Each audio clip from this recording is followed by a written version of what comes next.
All right, guys. So 2026 is off and running. This is the second Tuesday of the year, which means this is the second training of the new year.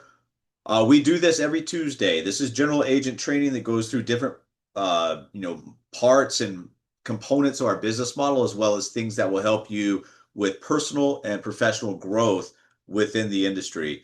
We always like to talk about what we covered last week. And just real quick, last week was our first general agent training of the year. We talked about the do's and the don'ts with successful 2026. You can apply these principles and these strategies to any year. Of course, we're applying it to this year. But momentum is not accidental. If you want to get off to a good start and understand what to do, what not to do, and what actions to take to be successful within this industry, financial services, within our model, get out of your own way. All of those things are covered in last week's training. It's always in our Facebook group. It's emailed out to you guys, and it's in the YouTube channel as well. So this week, really what we're talking about is recruiting. Guys, you can only make so much personal production. You can be the greatest producer in the entire world, but you will hands down get beat by an okay builder. Why? Because building and recruiting equals leverage. So this is a recruiting A to Z. Let these people in. Recruiting A to Z, how to build a nationwide financial services agency with talent. Remember, you can have a lot of people. If those people do absolutely nothing, do you have an agency? Not really. I mean, you've got bodies and you got people and you got a head count, but the production, the distribution, the revenue, the income growth for you and your partners, that's what really matters. And that's what we're covering today. Like I just said, recruiting equals leverage, and leverage equals freedom. You're never going to get free as a personal producer. Why? Because every single day, week, month, year, everything is on your shoulders. So, personal production, that's clients and sales. Yeah, we need those to keep the doors open, so to speak, right? But really, what you want to concentrate on, if you want to take the most income, the most equity, build the biggest asset, you want to get into team building. And why? Because team production through that recruiting and building allows you to grow an agency. What does that agency allow you to do? Well, it allows you to step out at some point because why? You turned your business into an asset. If you need to be there every day for your business, you don't own a business, you own a job. So we want to transfer slowly through that process. Let this person in. Of getting yourself from owning a job to actually owning a business. And the difference is, can I step away? Does my business still flow? Does it still succeed without me? If so, then you have a business. If not, then you just own a job. So we're going to talk about how recruiting will get you to that point and why it's so important at this time point with what we have to offer. Recruiting is not really optional, guys. If you want to be a personal producer, there's a lot of opportunities within the industry to do that. We welcome all types of agents into our ecosystem, but really what we're looking for is people that understand the opportunity, understand the time, and understand what's necessary to take the most chunks of income, equity, whatever it is that you're looking for. It's the fastest path to leverage recruiting is. You can build in two ways. That's the personal production, that's clients and sales. And a byproduct of what you do in recruiting is people are going to need you to help close those sales. So recruiting manufactures a lot of things, including personal production for those people that can help close sales. But that team production, that recruiting plus the building, that's really where your agency becomes a business. It becomes an asset. It becomes valuable when it can grow without you doing absolutely everything. Recruiting turns your business, like we are just talking about, from just a job into an asset. We are trying to build your business, build your asset, and create something that works for you instead of you having to work for it. What recruiting really is, and this is important to understand because recruiting is not just out there anybody who can fog up a mirror and let them into your agency. What you're going to find is that it gets real busy, but there's not much going on. So there's a lot of activity, so to speak, but it's busy activity. It's people that are just taking up space. So it's a mindset shift. I'm not trying to get everyone. I'm just trying to find the right one. So it's not convincing, chasing, desperate pitching. It is identifying talent, offering opportunity, qualifying for alignment. Do they make sense for what we're trying to do? And building leaders. That's what the difference is. And once you understand and divide that line and understand who you are, and really it just boils down to you being a talent scout. So let's go through this once again. You're not convincing, you're not chasing, you're not pitching desperately to people. If you find yourself in that cycle, it's one of two things. You're in the wrong persona, you're identifying the wrong crowd to speak to, or your message is not clear, concise, articulate, and enticing enough to move them to action steps. Remember, it's not your job to go out there and convince people, and it's not your job to make the people. It's your job just to find the people. So recruiting is identifying the talent, offering an opportunity that sets you aside from other opportunities, qualifying for alignment, right? Does this person make sense for what we're trying to do in our business model? If so, the alignment's there. It's a lot easier to train, support, coach, mentor those people and build them into leaders. If you build leaders, then you build an asset. You step away, that asset still works for you. Once again, we're not trying to get everyone.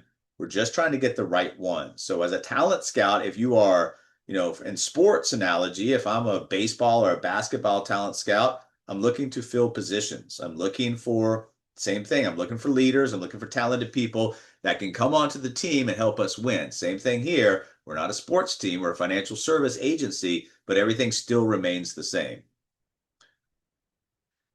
Recruiting in a different parts of the model. And this is extremely important because the model allows you to set yourself aside from the other kind of agencies and financial services and allows you to speak to more people. What does that allow you to do? It allows you to build a bullpen of people that maybe are non-licensed, and some of those people will continue to be non-licensed, access that part of our model, but some will be enticed to go get that license and access the rest of our model. So we're talking about recruiting non-licensed partners, recruiting licensed agents, and ultimately becoming that talent scout and recruiting builders. You don't need a license to build income and impact here. And that sets you aside immediately from a lot of the other financial services agencies that are doing recruiting, because the first thing they're going to ask you to do is get that license. What we ask you to do is come in, get introduced to our company, our culture, our impact, and then you can decide what you want to do. Most people, when they see how lucrative the other side of the business is, the talented ones, the builders, the smart ones will get that license. We help you sell more insurance and make more money on the other side. So you can do non-licensed, licensed, combine them together for impact. But let's break this down a little bit. Non-licensed, who are you looking for? Well, you're looking for people that are like coaches, influencers, entrepreneurs, connectors. And when you see this like on social media platforms like LinkedIn, it's easy to search for these people. And if you've got the right message for that person, not leading with a licensed opportunity, but the way that they can monetize an existing network, monetize an existing position of influence, they can, for you, create lead generation. They can build that trust, rapport, credibility from their existing platform or their existing audience, whatever it might be. They can market and post for you. They can offer referrals.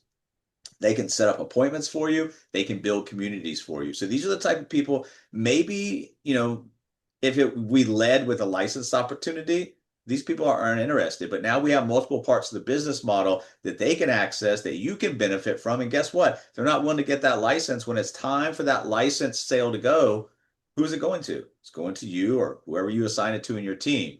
The best angle here is, hey, you don't need a license to build income and impact with us. Are you interested in learning more? Remember, learning more is the greatest call to action. And then you should have an objective or a goal in everything you do, whether you're talking to somebody in person, emailing, texting them, direct message, whatever it might be. Why am I doing this? What am I trying to get them to do? It's a lot easier for somebody to do something when you have it set up concretely and specifically versus them trying to guess. So non-licensed professionals are a great way to build your business. And then licensed professionals. There's different people that are licensed. Sometimes you have newly licensed. Sometimes you have people that have been around for a few years that might be struggling. Sometimes you have those career agents wanting better systems or realizing that, hey, I've been a financial service rep, an insurance agent, whatever it might be for X amount of years, don't have a retirement plan, really haven't built anything for myself. I need to switch lanes and start to build an asset. And then the independent agents wanting more flow and leverage. So whoever it is, understand who you're talking to. The newly licensed person, you're going to speak to differently from the career veteran. So Who is it that I'm talking to? What message do I have? And is it resonating with the other side to have them raise their hand or say, yeah, yeah, let's continue this conversation. Let's get on the calendar, send me whatever over. What do they get? Well, they get better infrastructure. They get education-driven sales models. Remember, if you go out there and try to sell a bunch of insurance, there's people that are very good at it. Most aren't. So when you have an education-driven sales model, you're able to create buying decisions. And buying decisions are a lot easier than having to sell somebody something. This is more appointments. This is higher retention and persistency. This is access to equity opportunity. So what you have is a lot of things that fix the deficiencies of the licensed agent. If you understand the deficiencies, understand their problems, understand how to enter in with solutions and strategies to fix those, a lot of these people will want to continue the conversation. You don't have to continue the conversation. Get them on our calendar. We will help you sort them out. The best angle is here is we help you sell more insurance, make more money using a better model that also equals ownership. And this is what you want to talk to licensed agents about. Hey, what are you building? Are you building somebody else's asset? Well, then you need to look and make sure you're taking care of yourself and build an asset that's going to be there for you. And this is ultimately what is going to change the game for you, your income, your legacy, whatever it is that you're going after right now. This is the leadership track, recruiting builders. If you recruit builders and just give them a system to follow, make sure they have the training support they need, whatever it is, and let them run wild with an opportunity like this, they can create, huge legs of distribution for you. So who is this for? Producers who want to build managers, teams, and equity. If somebody's out there and they understand, hey, this is all on me, I need to change routes, it's a great person to talk to. Long-term thinkers. Best angle is here is, hey, production is great, but that's all on you. Ownership is better. If you look back at the last 25 years, what's created the most wealth in our, access, to ownership of things like technology company, the digital disruptors, right? So if you're going to build something like biz to biz, $1 billion insurance company, and sell it with 2/3 of the equity up for grab, to the right people, that conversation will make sense. To the wrong people, it won't. You just have to learn how to sort them out, not waste time with the ones that you disqualify early on and spend that extra time with the ones that are qualified.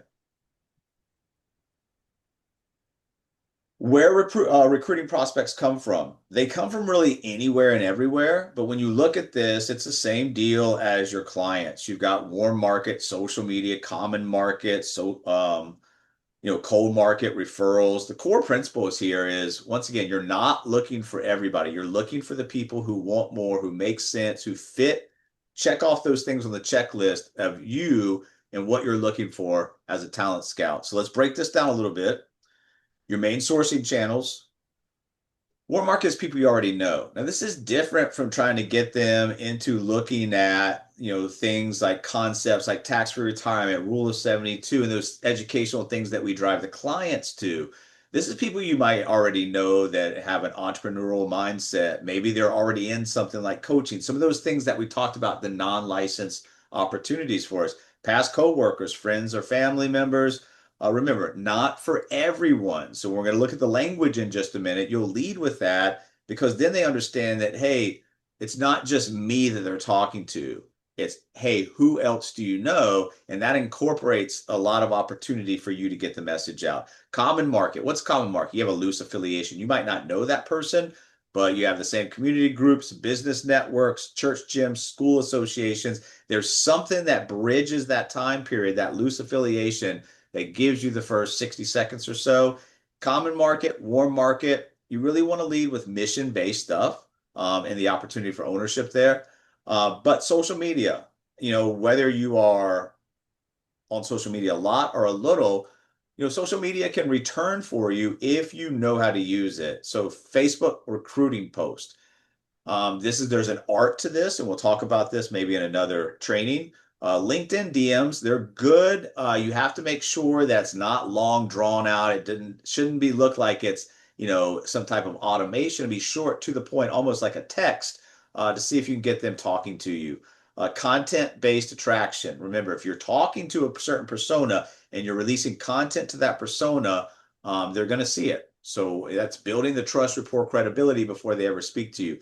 Cold market. This is agent list, LinkedIn outbound searching, paid lead searches, whatever it might be.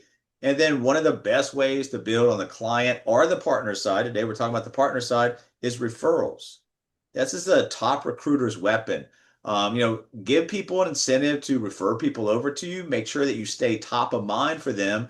So really, what are we looking for? Well, we've said this before. We're looking for the people that want more. We're not looking for everyone, but the people that we are looking for, they can be found in a lot of different places. So you don't have to be an expert and master all of this stuff. Be an expert and master of one thing or two things. Do it very, very well. If it produces results, great. Continue with it till it gets stale, and then we'll revisit it.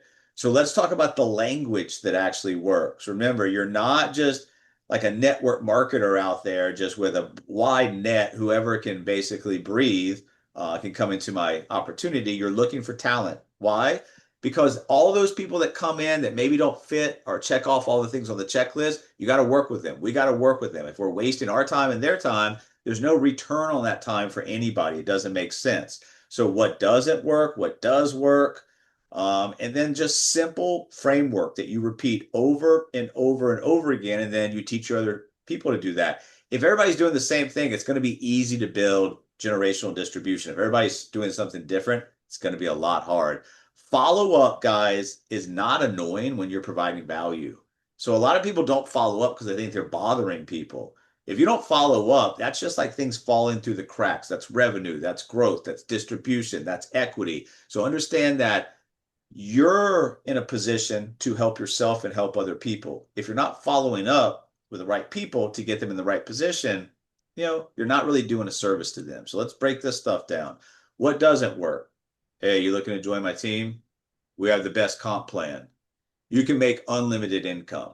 All of that are just words, right? And that doesn't really, pertain to any type of persona. It doesn't speak. It doesn't really generate any interest. They're just basic general questions. And a lot of times the answer is no. How do you know we have the best comp plan until you know what their goals and dreams are? So these are all just assumptive statements, your, pre-hidden agendas, whatever it is that you want to call it. This is not going to work. What we want to work is a combination and an equation that you teach yourself and other people. So it's curiosity plus value plus qualification.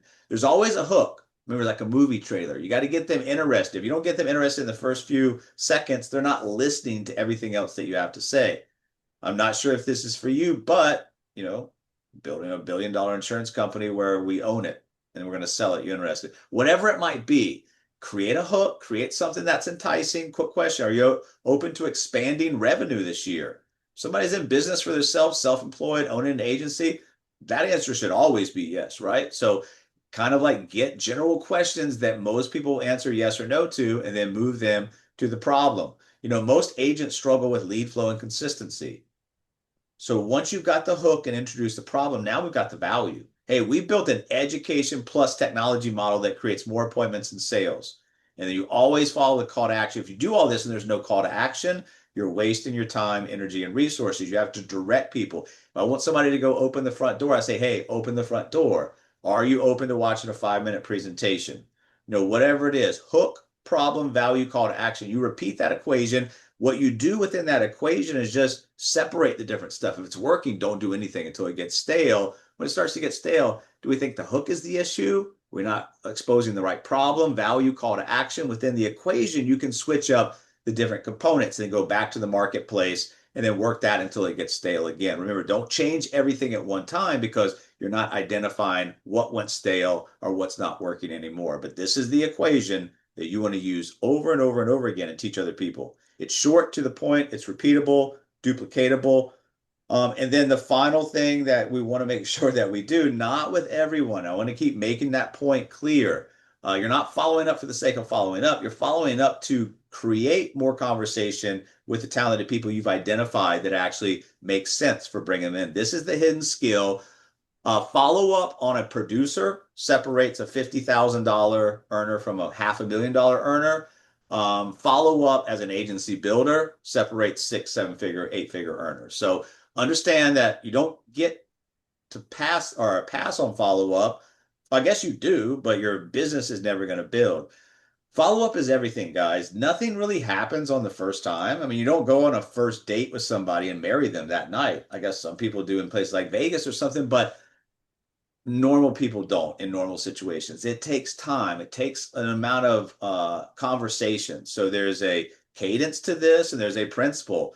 Follow up, once again, is not annoying when you're providing value. You're following up because this person is a talented person that you want to bring into the organization, and you want to make sure that your goals align, your expectations align, because it doesn't just stop, as we see in a minute, once they sign the dotted line or come in. Why follow up is everything, because nothing, like we said, is going to happen on the first touch. If it does, great. You might get one of those every once in a while, but if you don't follow up, you're not going to have a business. Recruiting is basically timing plus trust, the two T's, right? You got to have the right timing. You got to have the trust factor built in for them to make that move. And we champion the cause of part timers. Somebody needs to build that bridge over from an existing job or an existing opportunity. We definitely help it with that. Fortune is in the follow up. The lack of fortune is in the lack of follow up. So just follow a pattern, and this is where things like our partnership and mastermind marketing comes into play, because we have a CRM system, we have marketing funnels, we have everything already set up for you. So when we talk about the cadence of day 0, day 1, day 3, day 7, week 2 plus, and you have something automation in place, great, it's taking place for you. If you don't, there's no way you're going to follow this schedule on your own. Just leaving it up. Oh yeah, what am I supposed to do? I think I'm on day 7 with this guy. So make sure that you integrate the tools and the partnerships to make yourself successful, and then pass that down to your team as well. Follow up, once again, is not annoying when you're providing value. We keep saying that because a lot of you guys think that you're following up with people and you're annoying them. Following up with the wrong people, you might be annoying them, but people that are interested, you need to follow up with them, not for the sake of trying to push them in a direction, but you need to follow up with them for the sake of resolution of that lead. If you create and resolve enough leads on the client and partner side, your business will flourish. If you create a lot of leads but don't resolve a lot of leads, it's going to be up in the air as to what happens. Because why? Because you're taking a reactive mode instead of a proactive mode. How to evaluate prospects. Do we qualify or do we chase? Well, obviously we want to qualify, and that's extremely important. If there's red flags coming out, the earlier you can disqualify somebody, the better. Saves your time, saves their time.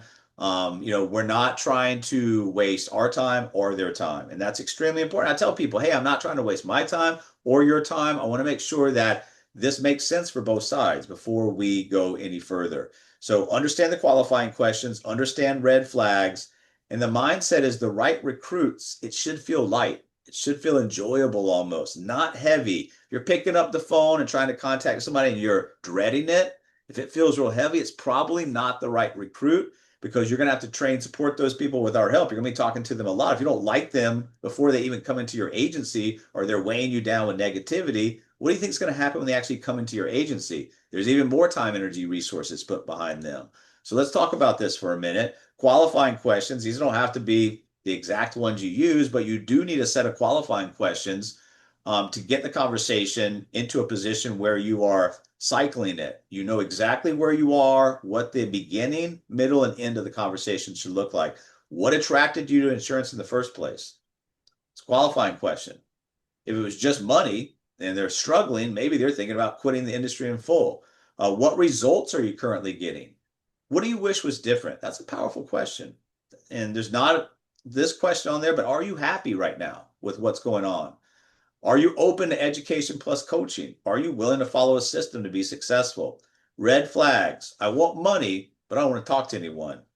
Also, red flag. They don't want to be trained. There's no follow through. They're constantly negative. If you're constantly hanging around negative people just to have headcount in your agency, they are going to drain your positive energy and the energy of the other people around you. So if somebody wants money, but they don't want to do anything, good luck with that. I don't know where to send them, but it's not our agency. The mindset is, once again, the right recruit feels lighter, not heavier. You should be looking forward to that conversation. After the conversation, you should be even more pumped up as an agency builder than you were going into the conversation. If it's not that way, really evaluate, is this person worth bringing in? And then one of the final things we'll talk about today is there's a misconception that, oh, I got Joe Smith into the organization. I'll check back with him in a few months, see how things are going. Guys, it's about a 90-day process beyond the sign up that you need to still be technically, quote unquote, recruiting. This is where most agencies lose people. If you can sign up a bunch of people, but nobody's retained and nobody's producing in your agency, that's still zeros across the board, right? So signing up is easy, but what you want to create is a success plan. And we're working to create multiple parts of the model where people can come in and they can identify, like on the client side, their biggest stress points or what they want to talk about. And we should have an area of the model that we have a strategy or a solution or an answer for that. So, what is the success plan? What do you want them to do? And then, how are we retaining agents and how are we get them producing? If you can answer those questions and solve that problem, create small wins in the beginning, you're off to the races. Signing up is easy, especially when it doesn't cost anything. There's no real risk to coming in. Retention and growth is the real win. What new recruits need is they need clarity on how to quickly start and get going. They need small wins. Remember, you got to celebrate the small victories with them in the first little bit of time. Why? Because the big victories aren't happening. You got to keep them motivated and inspired. Celebrate the small victories with them. Teach them to do that to other people as they come in. Mentorship, they need to hear from you. They need to understand, yeah, this happens, this happens. This is what you need to look for. Look out for this obstacle. Oh, yeah, he told me about that. If you get in front of somebody, you can start to help them trailblaze and preemptively overcome stuff. They're going to have a lot of confidence in you. And that confidence is going to spill over into their self-confidence, into building their own reps. Uh, Recruits need structure. We are all have the advantage of building our own business and self-managing ourselves, but that can be a problem too, especially for newly licensed agents. So help them create a daily plan. We got plenty of videos on organizing your day in the YouTube channel. You don't have to teach all this. You just don't have to know how to point somebody to a video, say, watch this. And then identity shift. You want to take them from, you ever seen that meme where the cat's looking into the mirror and it's a huge lion or a tiger? Well, same thing here. You want to become the pro and you want to teach them how to become the pro and instill that confidence. The new recruit success plan, maybe day one, we're getting onboarded, orientation, tools, expectations. By week one, we want them learning, hey, what areas of the model are you concentrated on in the beginning so we can help you with the scripts, we can help you start getting activity. You want them jumping into the deep end, not constantly planning, preparing. All that's going to do is a veiled way to procrastinate getting your agents off to the start. Facebook's motto was move fast and break stuff. Same thing here. You're going to learn from activity, not from learning from just not doing. And then week two, we want some presentations up there. And then by week three, we want accountability. We want check-ins. The quicker you can get somebody to revenue and income, get that first direct deposit, the easier it's going to be to hook them into the rest of what they need to do. It's a numbers game, guys, and you can stack it against you or you can stack it in your favor. And really what that means is there's a math to everything. The entire universe is a math to it, right? So you can improve those numbers with some of the things that you can do, but you need to understand the math. Your math will improve over time, hopefully, but you need to know in the beginning what is in store for you and what you really need to do. So let's break this down. This is typical recruiting math. I have 100 conversations. Might find 30 people that are interested. Might schedule 15 interviews. Out of those 15 interviews, maybe 5 people sign up and I get a builder, one builder out of 100 conversations. Now, that's not a lot. If you're looking at that and say, oh my God, conversations, if they're flowing freely on a daily basis, you should be able to get that. Now, if you're having like one conversation a month, think about how long it's going to take you to find a builder versus, 10 conversations a day. So this recruiting math is designed to help you understand how to bring a velocity to the end result, which is finding the builders. You can improve that by sharper messaging, better systems, better onboarding, better follow-up, better identities up front in terms of qualifying or disqualifying. And then really what I want you guys to take away from this, and every training that we have is something that you can immediately take away from this and do. So what are we talking about for the action step? Assignment for the week. Just get out there, guys. Open 6 to 10 prospects into a conversation. Book 2 appointment interviews, or not appointment, but opportunity interviews, and then roll one new partner or agent. If your new partner or agent comes in and maybe they're not the best partner or agent that you're ever going to recruit, but they have a chance, then you should take that as a personal victory. You're going to get better at what you're doing. You're going to get better at becoming a talent scout. This isn't about just a gamble. We're not just rolling the dice at the craps table in Vegas. We have a process. recruiting is a skill, and that skill compounds over time. So you will get better and better and better at what you do, just like any skill or hobby or thing that you try and take on that's new. You will get better at it. Your numbers will improve. In the beginning, you need to lean on us heavily. Your job is to open conversations so we can help you sort them and close those conversations. We will do the interviews, the discovery calls for you, and you will hear it's the same thing. It's questions on the front and exposing something, a goal or a deficiency that we can take into part of our model and explain to them how we can help them do X, Y, or Z with A, B, C from our side. With our model, with the opportunity, whatever parts you're looking at, it's always do or don't, right? Take the risk or lose the chance. You guys are in a power position right now over the next 48, 60 months to build some incredible income, to build some incredible distribution, build some incredible assets, and walk away with huge equity checks. It's do or don't at this point. We're here to help the ones that actually choose do.